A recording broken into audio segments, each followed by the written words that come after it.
320장 아버지 사랑 내가 노래해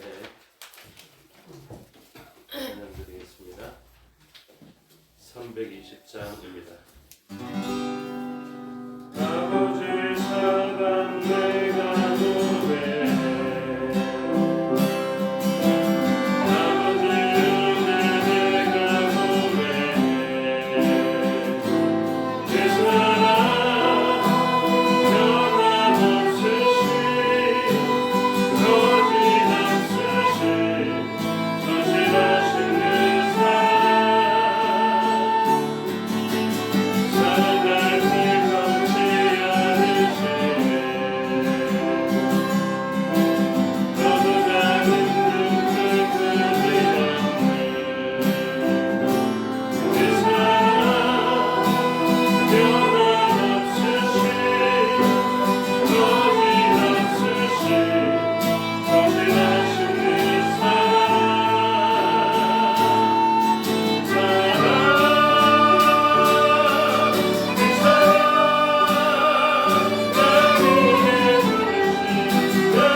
아침의 주의 인자심을 찬양드리겠습니다. 아침에 주의 인자심을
역사를 생각하며 묵상으로 기도드리겠습니다. 주님의 사랑이 어찌 그리 크고 깊은지를 우리가 깨달아야 할 것이고 주의 인자하심과 성실하심이 어찌 그리 좋은지를 생각해야 할 것입니다. 주님 앞에 나왔으니 주님께 초점을 맞추고 세상에서 상처받은 것을 계속 초점을 맞춰서 생각할 것이 아니라 하나님께서 베풀어 주신 그 사랑과 인자하심에 초점을 맞추고 기뻐하고 평강을 누리는 우리가 되어야 하겠습니다. 이 시간 하나님께 초점을 맞추며 하나님께서 행하신 일을 기억하고 영광을 올려드리고 평강을 찾는 시간이 되면 좋겠습니다. 다 같이 묵상으로 기도드리겠습니다.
왕이신 하나님 높임을 받으소서. 찬양드리겠습니다. 왕이신 하나님 높임을 받으소서.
잘 지내는 지체들이 있어서 참 감사한데 또 잘 지내지 못하는 지체들이 있어서 마음 아파하지 않습니까?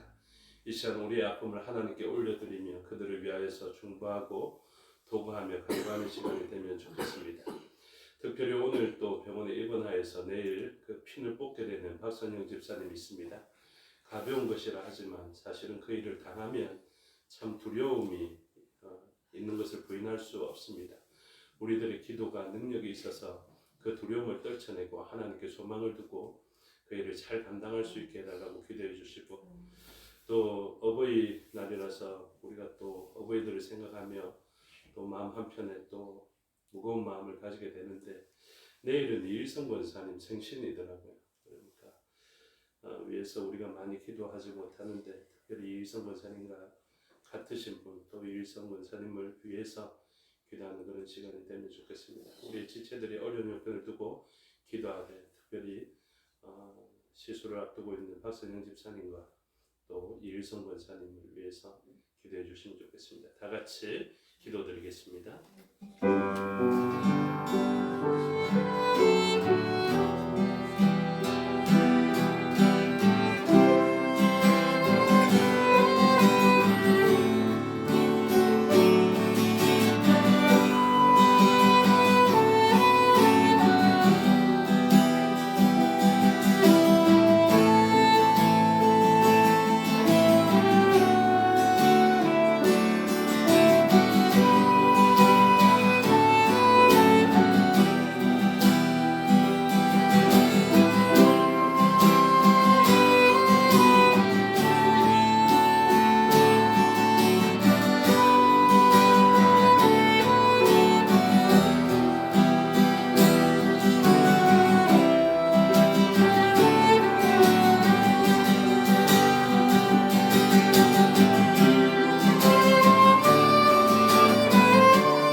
341장 이 땅 위에 오신 찬양 드리겠습니다.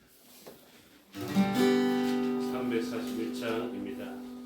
이 땅 위에 오신 하나님의 본체 십자가에 달리사 우리를 사랑하셨네. 하나님이 그를 죄는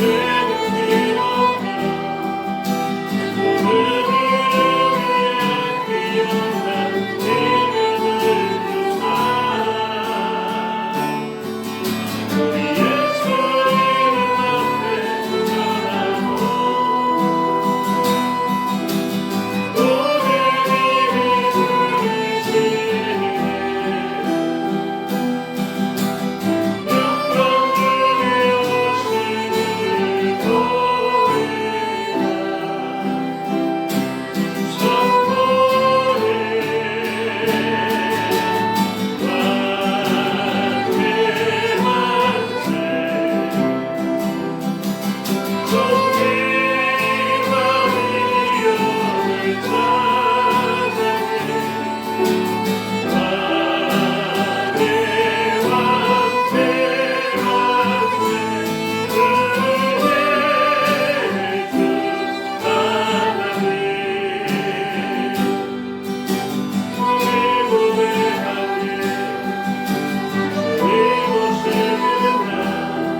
나는 전능하신 아버지 하나님 천지의 창조주를 믿습니다. 나는 그의 유일하신 아들 우리 주 예수 그리스도를 믿습니다. 그는 성령으로 잉태되어 동정녀 마리아에게서 나시고 본디오 빌라도에게 고난을 받아 십자가에 못 박혀 죽으시고 장사된 지 사흘 만에 죽은 자 가운데서 다시 살아나셨으며 하늘에 오르시어 전능하신 아버지 하나님 우편에 앉아 계시다가 거기로부터 살아있는 자와 죽은 자를 심판하러 오십니다. 나는 성령을 믿으며 거룩한 공교회와 성도의 교제와 죄를 용서받는 것과 몸의 부활과 영생을 믿습니다. 아멘. 찬송가 144장 예수 나를 위하여 찬송드리겠습니다.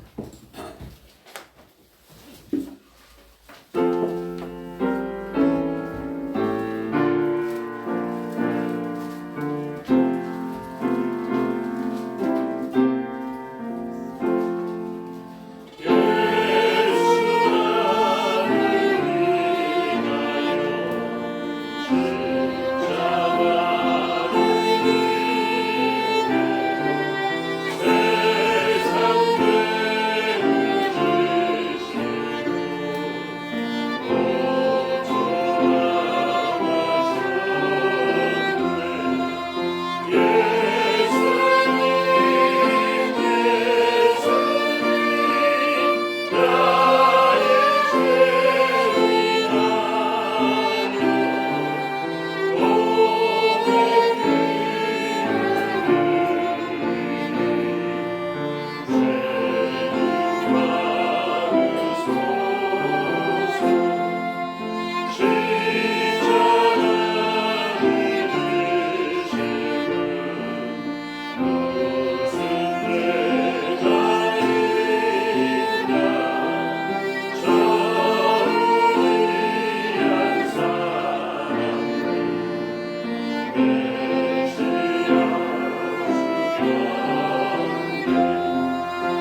시간 예배를 위해서 통성으로 기도하시겠습니다. 말씀을 듣는 우리의 신령과 전하는 저를 위해서 기도해 주시고 각처에 흩어지는 우리의 지체들을 위해서 기도해 주시고 이 나라의 민족을 위해서 기도해 주시며 북녘 땅을 위해서도 기도해 주시기 바랍니다.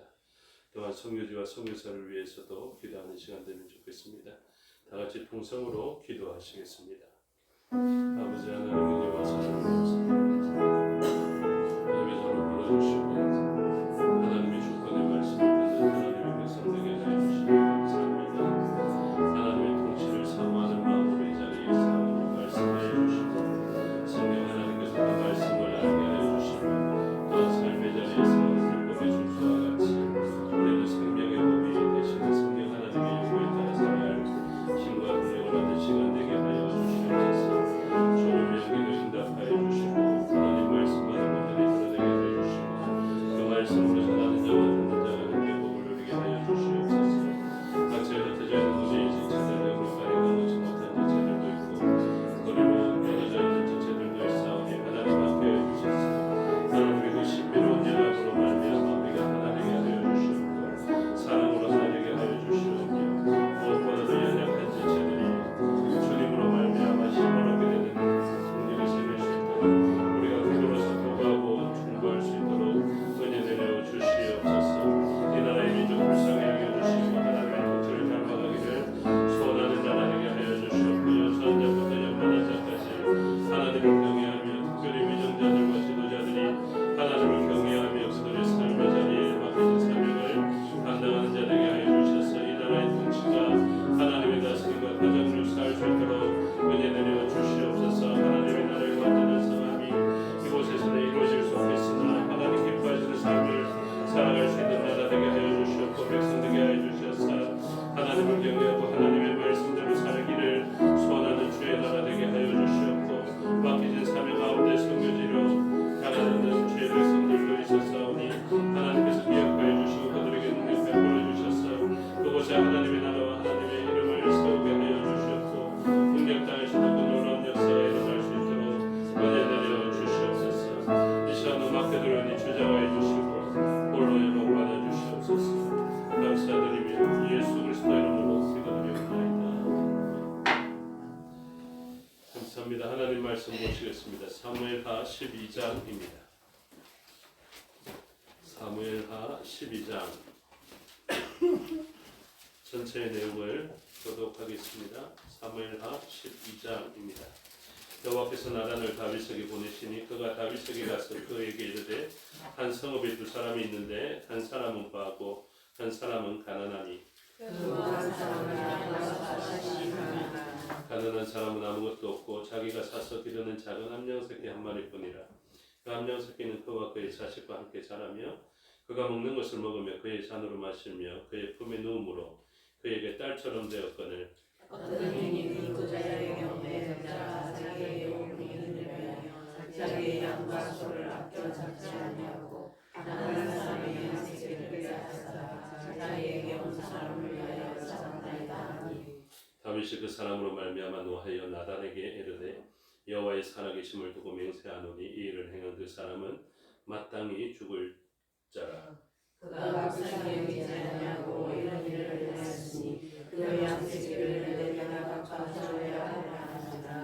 나단이 다윗에게 이르되 당신이 그 사람이라. 이스라엘의 하나님 여호와께서 이와 같이 이르시기를 내가 너를 이스라엘 왕으로 기름 붓기 위하여 너를 사울의 손에서 구원하고 내 주인의 죄를 주고 내 주인의 아들을 내보내고 이스라엘과 유다 족속을 내게 하였느니라.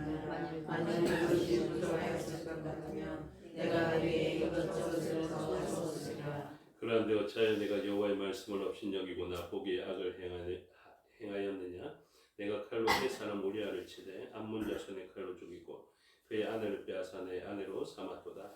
이제 내가 나를 업신여기고 햇 사람 우리아의 아들을 빼앗아 내 아내로 삼았은즉 다시 내 집에서 영토를 떠나지 아니하리라 하시고 여호와께서 또 이와 같이 이르시기를 보라 내가 너와 내 집에 재앙을 일으키고 내가 내 눈앞에서 내 아내를 빼앗아 내 이웃들에게 주리니 그 사람들이 내 아내들과 더불어 백주에 동침하리라. 너는 미리 하였으나 나는 온 이스라엘에서 백주의 일을 하리라 하시는 자라. 다윗이 나단에게 이르되 내가 여호와께 죄를 범하였노라 하며 나단이 다윗에게 말하되 여호와께서도 당신의 죄를 사하셨나니 당신이 죽지 아니하려니와. 이로 말미암아 여호와의 원수가 크게 분노하기를 얻게 하였으니 당신이 낳은 아이가 반드시 죽으리라 하고.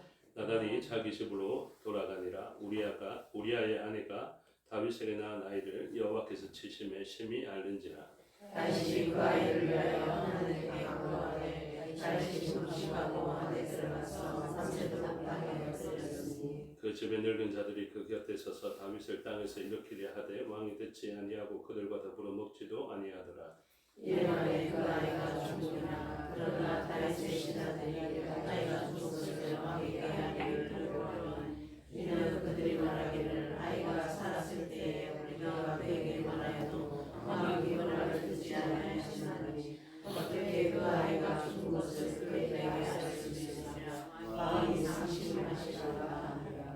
다윗이 그의 신하들이 서로 수군거리는 것을 보고 그 아이가 죽은 줄을 다윗이 깨닫고 그의 신하들에게 묻되 아이가 죽었느냐 하니 대답하되 죽었나이다 하는지라. 다시 땅에서 일어나 옷을 씻고 기름을 바르고 의복을 갈아입고 여호와의 전에 들어가서 경배하고 왕궁으로 돌아와 명령하여 심술과 함께 찬양하게 하고 부르더라.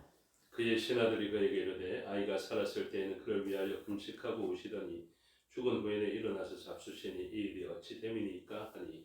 이르되 아이가 살았을 때 내가 금식하고 혹시 여호와께서 나를 불쌍히 여기사 아이를 살려주시는지 알까 생각하노라. 지금은 죽었으니 내가 어찌 금식하랴. 내가 다시 돌아오게 할 수 있느냐. 나는 그에게로 가려니와 그는 내게로 돌아오지 아니하리라 하니라. 다윗이 그의 아내 밧세바를 위로하고 그에게 들어가 그와 동침하였으니 그가 아들을 낳았는데 그의 이름을 솔로몬이라 하니라. 여호와께서 그를 사랑하사 선지자 나단을 보내 그의 이름을 여디디아라 하시니 이는 여호와께서 사랑하셨기 때문이더라. 요압이 하며 자생하여 주셔서 그 왕성을 정하였네. 요압이 전령을 다윗에게 보내 이르되 네가 아파고 물들의 성읍을 쳐서 점령하였으니 이제 왕은 그 백성에 나온 군사를 모아 그 성에 맞서 지치고 이 성을 쳐서 점령하소서. 내가 이 성을 점령하면 이 성이 내 이름을 불러받아 두려워하나이다 하니. 다윗이 모든 군사를 모아 랏바로 가서 그곳을 쳐서 점령하고 그 왕의 머리에서 가서 막혀만 가져가지고 그 중량이 그만한 나라가 다시 자기의 머리에 있습니다. 다시 그 성을 강구는 소리내고 함께 읽겠습니다. 그 안에 있는 백성들을 끌어내어 돛줄과 서리줄과 철도기줄과 벽돌 고인을 그들에게 하게 하리라. 암몬 자손의 모든 성읍을 이같이 하고 다윗과 모든 백성이 예루살렘으로 돌아가니라. 아멘. 기도하겠습니다. 아버지 하나님 은혜와 사랑을 감사합니다. 이 시간 하나님의 말씀을 듣겠습니다. 성령 하나님께서 가르쳐 주시고 마음에 새겨 주시옵소서. 종에게 능력 베푸사 하나님 말씀과 뜻을 온전히 드러내게 하여 주시옵소서. 감사드리며 예수 그리스도 이름으로 기도드리옵나이다. 아멘. 오늘 본문을 큰 문맥으로 보면 하나님께서 왕정을 허락하셨는데 왕의 제도를 사무엘을 통해서 경고를 하셨습니다.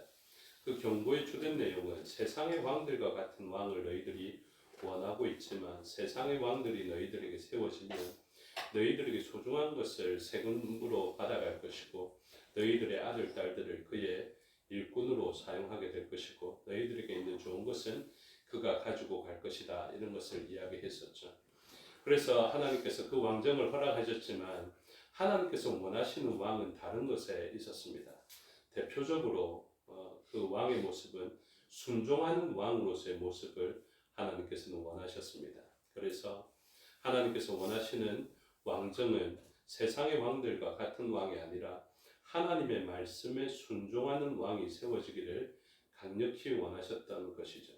그래서 세상 사람들이 원하는 왕의 모습은 사울을 통하여서 나타나게 되었고 결국 사울은 비참한 말로를 통하여 우리에게 가르쳐 줌을 우리가 깨달아야 되는데 그것은 세상적인 왕을 구하는 것은 왕에게나 백성들에게나 유익한 것이 아니다라는 것을 가르쳐 주었죠. 그래서 다윗을 통하여서 순종하는 왕이 되기를 원했는데 앞장 사무엘하 11장에서는 밧세바를 보고 그를 범하였던, 그리고 우리아를 전장 속에 보내어서 죽이게 되었던 다윗의 모습을 보게 되었습니다. 세상의 왕들과 닮아가려는 다윗의 모습이 나타나게 되었던 것이죠. 그렇다면 이제 어떻게 될 것인가? 사울은 이미 실패한 왕으로서 드러났고 다윗은 순종하는 왕으로 있다가 갑자기 세상의 왕들과 닮아있는 모습을 보였는데, 이 다윗의 이름에 따르면 사랑함을 입은 자이거든요. 그래서 하나님의 사랑함을 입은 자, 사울 같은 경우에는 사람들로부터 선택을 받은 자, 이런 이름의 뜻을 가지고 있는데, 하나님께 사랑을 받은 다윗에게는 과연 하나님이 어떤 식으로 언약적 사랑을 이루어 갈 것인가가 오늘 본문에 나타나게 되는 것입니다. 그래서 다윗은 크게 잘못했습니다. 그 밧세바를 취하였을 뿐만 아니라 우리아를 죽였으니까 정말로 형벌 받아야 하는 큰 잘못을 지었던 것이죠. 그런데 그 큰 잘못을 한 다윗이 하나님께 사랑을 받은 자라는 그런 이름으로 살아가고 있고, 하나님께서 원하시는 왕으로서 기름 부음을 하나님께서 주셨고, 그 기름 부음으로 하나님께서는 그를 왕이 되게 하셨는데, 이 왕, 하나님께서 기뻐하시는 왕이었는데 갑자기 큰 잘못을 범해버린 이 왕에게 하나님은 어떤 일을 행하실 것인가가 오늘 본문에 나타나게 되는 것입니다. 그래서 가장 중요하게 봐야 될 본문은 무엇이냐면, 이 나빠진 다윗 왕이 어떻게 회복되어져 가게 될 것인가에 초점을 맞춰야 되는데, 그 사울과 다르게 다윗을 온전한 왕으로서 다시 회복시키기 위하여서 하나님께서 하신 일, 그 일이 무엇이냐면 나단을 보내신 것입니다. 그래서 아주 잘못되어진 사람이라 할지라도 하나님의 말씀을 들을 때에는 아주 소망이 있는 것입니다. 믿으시기 바랍니다. 우리가 아무리 잘못했더라도 어느 순간 말씀이 들려지면요, 그 말씀으로 말미암아 마음의 찔림을 받고 막 못 견딜 정도로 괴로운 일이 있다 손 치더라도 그 말씀이 우리를 괴롭혀 준다면 그것이 은혜라고요. 아멘. 그래서 우리는 그 말씀으로 말미암아 더 이상 자기의 그 원했던 길을 가지 않고 하나님 기뻐하시는 길로 되돌아오는 역사들이 있게 되는 것이거든요. 그래서 하나님께서는 이 사랑하시는 자 다윗을 위해서 무엇을 준비하십니까? 나단을 준비하셨다. 곧 선지자, 곧 말씀을 준비하셨다라는 것이죠. 그래서 나단이 가서 이야기를 합니다. 우리가 잘 아는 이야기죠. 부자가 양도 많은데 꼭 자기 딸처럼 여기는 그 암양을 빼앗아서 죽여야 했느냐, 그렇게 이야기를 듣고 다윗이 어떻게 합니까? 노하여서 이렇게 표현하고 있죠. 그래서 5절을 보십시오. 다윗이 그 사람으로 말미암아 노하여 나단에게 이르되 여호와의 살아계심을 두고 맹세하노니 이 일을 행한 그 사람은 마땅히 죽을 자라. 여러분, 이 말씀을 좀 가볍게 받아들일 필요도 있습니다. 우리가 말했던, 그리고 우리가 행동했던 일을 가지고요, 객관적으로 우리가 했던 일을 가지고 누가 우리에게 가지고 와서 이야기를 하면요, 우리의 판단에 어떤 사람처럼 보일 때가 많냐면 마땅히 죽일 자로, 진짜 화를 낼 만한 자로 보일 때가 많습니다. 이게 무슨 말이냐면, 이남열 목사가 했던 일을 그대로 적어와서 누군가가 저에게 와서 누가 나한테 이런 일을 했는데 그 일은 누가 했는 일이라고요? 제가 했던 일이라고요. 근데 이 일을 객관화시켜서 자기에게 보여주는, 자기가 읽으면서 어떻게 하면 이런 일을 했어. 목사라는 사람이 마땅히 죽여야 되지.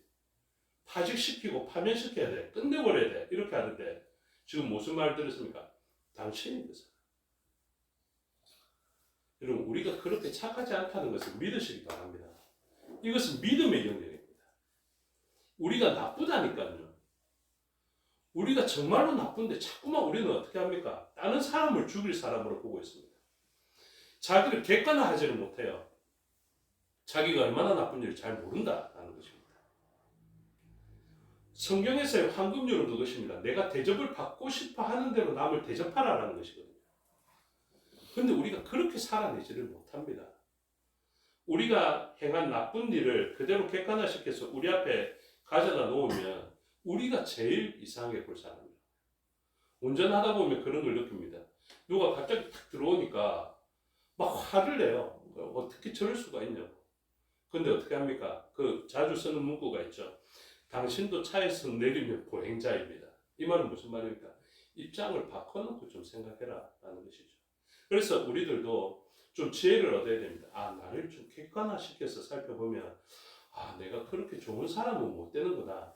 이것을 좀 알아야 됩니다. 다윗도 자신을 객관화시켜주는 나단의 이야기를 듣고 마땅히 죽을 자라라고 이야기했던 것처럼 자신을 좀 살펴보면 남들을 향한 비판을 조금 멈출 수 있거든요. 그러니까 신앙적으로 좀 멈추십시오. 남을 비판하는 일들을. 그리고 또 뭘 해야 됩니까? 자기를 좀 살펴보십시오. 그래서 전에도 한번 이야기했지만 비교하지 말라라고 그랬죠. 비교하면 어떻게 된다고요? 비참해지거나 교만해진다. 비교 대상은 오직 누구라고 했습니까? 자신이다. 어제의 자신과만 비교하지 다른 사람을 비교하려고 생각하지 마십시오. 그래서 자신과 비교해봐서 자신을 객관화시킬 수 있는 일들이 필요하다라는 것을 좀 가벼운 교훈으로 넘어가면 좋겠고요. 그래서 다윗이 살펴보니까 어떻습니까? 그 사람이 마땅히 죽을 자고 나단을 통하여서 무엇을 알았습니까? 7절에 나단이 다윗에게 이르되 당신이 그 사람이라. 당신이 그 사람이라. 그래서 하나님께서 당신을 기름 부어서 그렇게 하나님 기뻐하시는 순종하는 왕으로 세우기를 원했는데 당신이 지금 세상의 왕들과 닮아있다. 암양을 빼앗은 정도가 아니라 사람 목숨을 죽인 표현된 것보다 훨씬 더 완악하고 나쁜 사람이 바로 당신이다라는 것을 이야기합니다. 사울보다 당신 더 나빠 이 소리입니다. 그런데 이를 어떻게 봐야 된다고요? 하나님이 사랑하시고 인정하시는 다윗인데 이 나쁜 사람 마땅히 죽어야 할 다윗은 어떻게 회복될 것인가 라는 것이죠. 그래서 이 다윗을 위해서 하나님께서 앞선 문맥에서 한 일이 있는데 그게 뭐냐면요. 다윗이 성전을 건축하고자 하는 마음이 있을 때 하나님께서 은혜 베푸신 것입니다. 어떤 은혜냐면 다윗이 성전 짓고자 하는 마음이 있었는데 하나님은 성전 짓지 말라고 말씀하시죠. 근데 그때 누구에게 말씀하십니까? 제가 강조했던 부분입니다. 다윗에게 직접 나타나서 말씀하시지 아니하시고 나단에게 나타나셔서 말씀을 하셨습니다. 다윗이 내가 성전 짓고자 하는 마음이 있는데 나단은 어떻습니까? 이랬을 때 나단이 처음에는 당신은 하나님과 함께하는 사람이니까 당신의 마음에 좋은 대로 행하라라고 이야기를 하죠. 그런데 그날 밤에 하나님께서 말씀을 하지 말라는 말씀을 주시는데 다윗에게 주시는 것이 아니라 나단에게 주십니다. 그래서 나단이 가서 다윗에게 이야기하죠. 성전 지으면 안 됩니다. 이게 무슨 작업입니까? 왕이지만 왕의 결정 위에 왕의 결단 위에 나단이라는 선지자를 두었다라는 것입니다. 왕은 사람들 가운데 가장 높은 사람이지만 이 세상의 왕은 자기 위에 아무도 없겠지만 하나님 기뻐하시는 왕은 자기 위에 뭐가 있다고요? 말씀이 있다고요. 사사시대에 잘못된 것이 무엇입니까? 자기가 왕이 되어서 자기 위에 말씀을 두지 않았다는 거예요. 그런데 하나님 기뻐하시는 왕, 세상 사람 가운데 가장 높은 지위를 가졌다 손 치더라도 말씀이 그 사람 위에 있어서 말씀이라면 납작하게 엎드리는 이 일이 있을 때 그 사람은 은혜 받은 사람의 표시다라는 것입니다. 하나님께서 사랑하시는 자 다윗에게는 이러한 은혜를 선제적으로 베풀어 주신 것입니다. 그래서 다윗은 왕이지만 항상 누구와 함께하고 있습니까? 선지자 나단과 뜻을 묻고 결단을 하는 그런 일들을 보게 되죠. 사실은 바세바를 봤을 때 선지자를 불렀으면 얼마나 좋았겠습니까? 내가 바세바를 좋아하게 되었다. 나단이 이야기하면 미리 말려 주었을 것인데 그런데 이후에라도 잘못한 다윗에게 와서 하나님께서는 말씀을 맡기신 나단 선지자를 통해서 바로잡아 가시는 것을 보여주고 있습니다. 그래서 이 일로 말미암아 하나님께서 베푸시는 또 하나의 은혜가 무엇이냐면 임신하게 하셨다라는 것을 전에 살펴봤고요. 그 다음에 은혜가 무엇입니까? 10절에 이제 내가 나를 업신여기고 햇사람 우리아의 아내를 빼앗아 내 아내로 삼았은즉 칼이 내 집에서 영원토록 떠나지 아니하리라. 죄의 영향력입니다.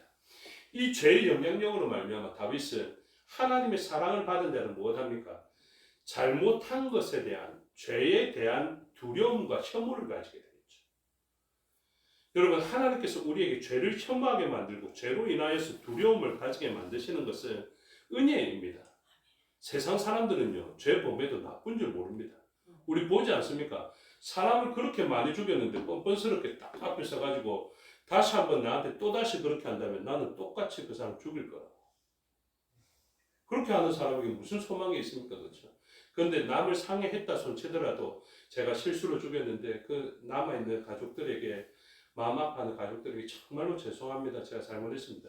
이런 사람들에게 소망이 있는 것 아닙니까? 그래서 다윗은 그 일에 대해서 죄를 깨닫게 되고 죄의 영향을 인하여서 죄를 혐오하게 됩니다. 그래서 11절에 보면 보라 중반절에 내가 너와 내 집에 재앙을 일으키고 제가 걱정하는 기조가 있다 했죠. 그게 뭐냐면 신정론입니다. 하나님은 선하시다 하면서 하나님은 사랑만 하시지 재앙을 베푸시는 분이 아니다. 이런 것으로 좀 하나님을 오해하는 성향을 가지는 그 신학적 입장입니다. 그래서 그 사람들의 입장도 제가 조금은 이해는 하지만 하나님이 선하신데 어떻게 아픔의 일을 행하시겠어? 이런 마음도 조금은 이해를 하지만 재앙을 베푸시는 하나님을 알 때 어떻게 합니까? 재앙을 멈추실 수 있는 하나님에 대한 신뢰가 생기거든요. 오늘 본문이 어떤 맥락이냐면 사무엘상 2장에 한나의 노래 안에 다 들어가 있고요. 그리고 한나의 노래와 동일한 부분을 다윗의 노래를 통해서 하고 있기 때문에 사무엘서의 전체적인 맥락은 그 두 노래 가운데 있게 됩니다. 그 한나 노래의 핵심은 무엇이냐면 아들이 없던 자가 일곱을 낳았다 이 표현도 있지만 하나님 그분은 죽이기도 하시고 살리기도 하시고 가난하게도 하시고 부하게도 하시고 이런 표현들이거든요. 그래서 하나님은 어떤 일이라도 주권자가 되셔서 하실 수 있는 부분이다. 그래서 이 자녀도 어떻습니까? 죽이기 전에는 살려달라고 다윗이 매달려 보지만 하나님이 죽이시면 끝이다. 내가 그를 다시 살아나게 할 수 있겠느냐? 금식하고 기도해도 그런 일은 생기지 않는다. 오히려 내가 그에게 갈 일만 남아있다. 이렇게 표현하는 게 왜 그러냐면 하나님의 주권에 대한 인정함이 생기기 때문에 그렇습니다. 그래서 이 죄에 대해서 두려워하게 됩니다. 그리스도인들도 마찬가지, 저도 마찬가지입니다. 죄를 지으면 죄의 영향으로 말미암아 얼마나 우리의 아픔의 일들이 일어나게 될 것인가. 다음 장 보십시오. 어떤 일이 생깁니까? 암논이 다말에게 마음이 생기는 것을 보여주죠. 그 다 왜 생기겠습니까? 그냥 보니까 좋아졌어요? 아니요. 이 일을 성취해 가시는 하나님의 역사가 나타나는 것 아닙니까? 사람을 내버려 두실 때 내버려 두신다고요. 다말을 보면 그냥 멈춰야 되는데 마음이 계속해서 그에게 가는 것이죠. 하나님이 어떻게 하십니까? 내버려 둔다니까요, 그 사람들을. 그러니까 자꾸만 악해가는 것이죠. 그리고 내버려 두니까 자기 것 성취하고 나니까 육체적인 관계를 가지고 나니까 이전보다 더 미워하는 마음으로 사람은 그렇게 변한다니까요. 사람이 어떻게 신실하게 동일하게 영원한 마음을 가지겠습니까? 하나님이 내버려 둠을 당하는 일들, 그게 왜 그렇습니까? 죄의 영향으로 말미암아 예언되어진 일들이 된 것 아닙니까? 저번에도 살펴봤지만 후세에 의해서 그 모략이 그치게 된 아히도벨요. 그 아히도벨도 그 모략을 하나님 앞에서 받을 수 있었지만 그 하나님께서 그 모략이 통하지 않게는 하셨지만 앞에 통하게 했던 모략이 있었죠. 후궁들을 취하여서 백주에 동침하는 일. 그게 어디에 있습니까? 지금 여기에 나타나 있다니까요. 오늘 본문에 이 일을 하나님께서 말씀하시니 다윗이 살아가는 날 동안 무엇을 발견합니까?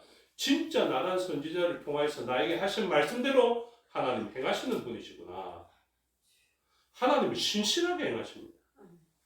그래서 신실하게 행하심으로 말미암아 자기는 아프지만 부끄럽고 수치스럽지만 진짜 예전에 하나님이 그랬어. 내가 그렇게 크게 잘못해서 사람 죽였을 때 그리고 그의 아내를 빼앗았을 때 너의 죄는 사하여졌지만 죄의 영향력은 이러한 일이 있을 것이다 라고 했는데 진짜 그러하네. 그러니까 하나님의 살아계심을 체감하게 되는 것입니다. 그러니 얼마든지 하나님께 나라도 올려드릴 수 있는 사람이 되죠. 압살롬에 의해서 나라를 빼앗기자 그 빼앗기는 이면에는 하나님의 섭리가 있다. 하나님의 다스림이 있다는 것을 알고 자기 능력으로 붙잡으려고 노력하는 것이 아니라 흔쾌히 하나님의 주권으로 너 지금 왕위를 내려놔야 돼 하면 왕위를 딱 내려놓고 가는 다윗의 모습을 보여주죠. 그 다음에 이 본문을 보십시오. 왜 죄의 영향이 무섭냐 하면요. 13절부터 14절까지 보셔야 되는데 다윗이 나단에게 이르되 내가 여호와께 죄를 범하였노라. 이게 다윗의 다윗됨입니다. 죄를 깨닫는 것입니다. 완악한 사람은 죄를 깨닫지 못합니다. 네가 죽일 사람이지 하고 나단을 처단합니다. 그런데 내가 여호와께 죄를 범하였노라 이렇게 했는데 거기 신기한 표현을 보십시오. 내가 여호와께 죄를 범하였노라 하고 죄를 인정하니까 나단이 다윗에게 어떤 말을 하냐면 여호와께서 당신의 죄를 어떻게 했다고요? 사하셨다라고 이야기해요. 그러니까 다윗은 죄가 용서받았어요. 그런데 이렇게 이야기하죠. 당신이 죽지 아니하려니와 일로 말미암아 여호와의 원수가 크게 비방할 거리를 얻게 하였으니 당신이 낳은 아이가 반드시 죽으리이다. 이게 무슨 말입니까? 내가 당신을 하나님 앞에 용서를 받았는데 당신은 죽지 아니할 것이다. 그런데 당신은 용서를 받아 죽지 아니하겠지만 원수가 비방할 거리를 얻었다. 이게 뭡니까? 원수가 소송할 거리를 얻었다는 거죠. 그러니까 다윗이 죄를 범했어요. 그런데 하나님이 용서했어요. 그러면 뭐가 됩니까? 사탄이 가만히 있겠습니까? 제가 이야기하잖아요. 하나님 나라와 세상의 나라 계속 이렇게 있습니다. 완전한 성체가 이루어지기 전에는. 그러면 우리가 죄를 범하면 어떤 일이 일어납니까? 사탄이 딱 하나님 보셨죠? 이남열 목사 봤죠? 얼마나 나쁘고 악한지 보셨죠? 저런데 계속 목사시킬 거예요. 이렇게 이야기하는 거예요. 그러니까 하나님이 어떻게 하는 거예요? 이 비방할 거리를 얻게 하였기 때문에 일로 말미암아 아픔의 일들이 생길 것을 하는데 이남열 목사는 내가 용서했다. 그러면 어떤 일이 생기겠어요? 하나님이 공의롭지 못해야 됩니까? 공의로워야 되죠. 그래서 여기에 누가 등장합니까? 아이가 반드시 죽습니다. 생명이 죽습니다. 여기 이 본문을 그리스도의 예표라고 봅니다.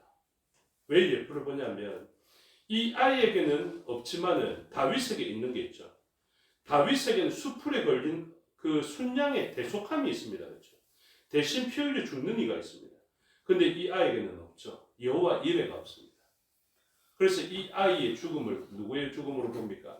예수 그리스도의 예표된 죽음으로 봅니다.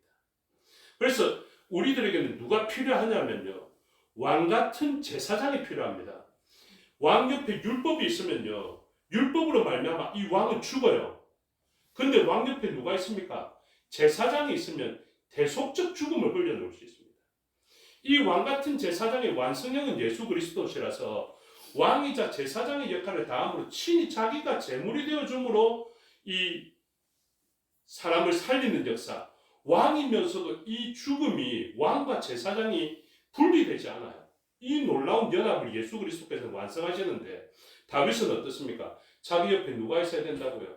말씀뿐만이 아니라 원수가 해방할 거리를 얻었을 때 대신 피를 흘려주는 대속의 피가 있어야 돼요. 그래서 사무엘서의 가장 중요한 표현은 2장 35절입니다. 이 말씀만 보고 말씀을 맺도록 하겠습니다. 홈리와 비나스 그 제사장들이 악했을 때 그 말씀을 주신 것입니다. 35절, 2장 35절 다 같이 읽겠습니다. 시작. 내가 나를 위하여 충실한 제사장을 일으키리니 그 사람은 내 마음 내 뜻대로 행할 것이라. 내가 그를 위하여 견고한 집을 세우리니 그가 나의 기름 부음을 받은 자 앞에서 영구히 행하리라. 아멘. 여기서 하나님께서는 왕만 내 마음 내 뜻에 맞는 왕 다윗만 세우는 것이 아니라 충실한 제사장을 세워서 누구 옆에 기름 부음을 받은 자 앞에서 영구히 행하리라. 그래서 이 제사장이 다윗 옆에 있게 됩니다. 그 제사장은 어떤 사람입니까? 대속의 희생을 치루어서 왕이 여전히 왕의 역할을 할 수 있게 만들고 왕이 여전히 살 수 있게 만드는 그 역할을 하는 희생제사들.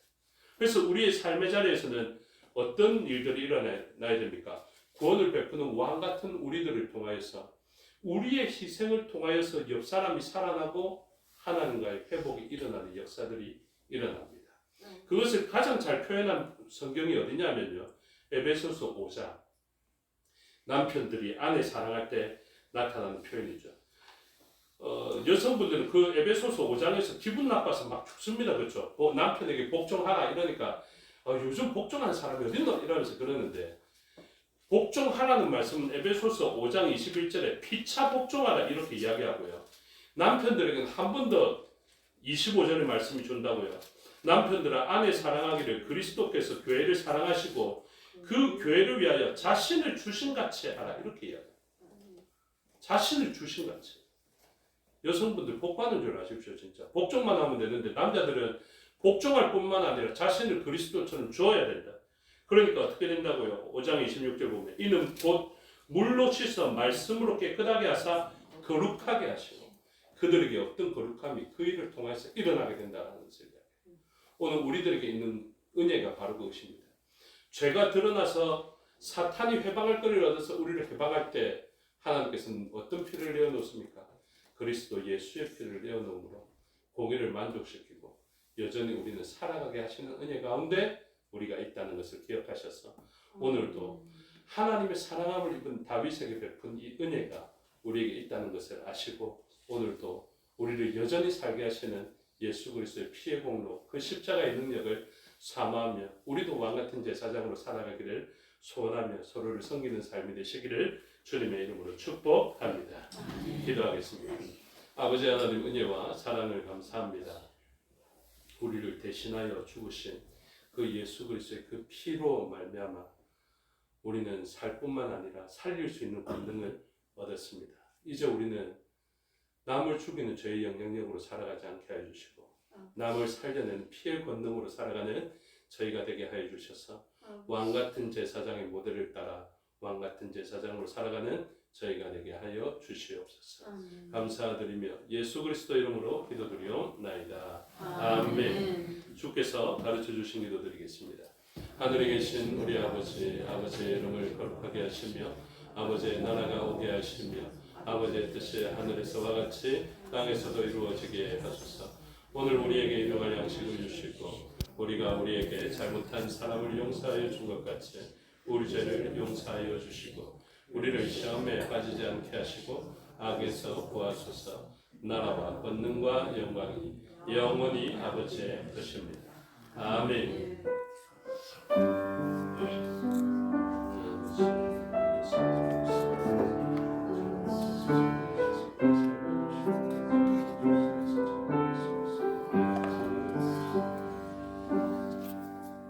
감사합니다. 수요 예배 순서를 마치겠습니다. 신앙도 마칩니다. 건강하십시오.